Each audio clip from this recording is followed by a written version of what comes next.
भाऊबीज ओवाळणीत टाकायलाही पैसे नव्हते, शेतकऱ्यांचा टाहो।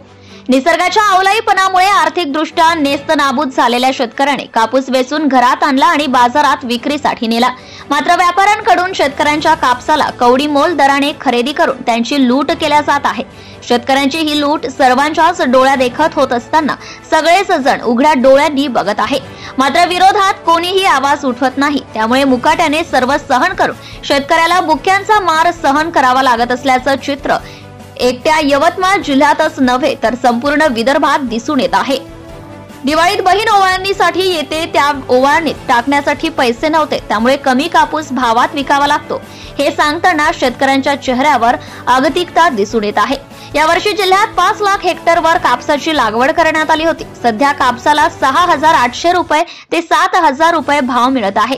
यामध्ये शेतकऱ्यांचे मोठे आर्थिक नुकसान होत असून कापूस उत्पादनासाठी लागणारा खर्चही निघण्याची शक्यता कमी आहे। परिणामी शेतकऱ्यांचे वार्षिक बजेट कोलमडले असून शेतकरी चिंतातूर झाले आहे। त्यामुळे कापसाला 10,000 रुपये क्विंटल भाव देण्यात यावी अशी मागणी बाबुळगाव तालुक्यातील शेतकरी नेते मोहन भोयर यांनी केली आहे। आम्ही यवतमाळ जिल्ह्यातले शेतकरी आहोत। यवतमाळ जिल्हा हा शेतकऱ्यात कापसाचं सर्वात मोठं उत्पादन देणारा जिल्हा आहे आणि या ठिकाणी मोठ्या प्रमाणात शेतकऱ्यांनी कापसाची लागवड केली आणि लागवडीसाठी येणारा जो खर्च आहे तो साधारणतः मोठ्या प्रमाणात आहे आणि कापसाला जो भाव आहे आजचा तो मार्केट भाव फार अल्पसा मिळत आहे।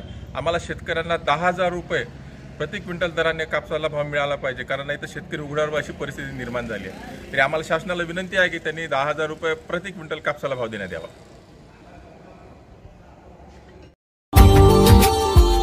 Subscribe now and press the bell icon. Never miss an update.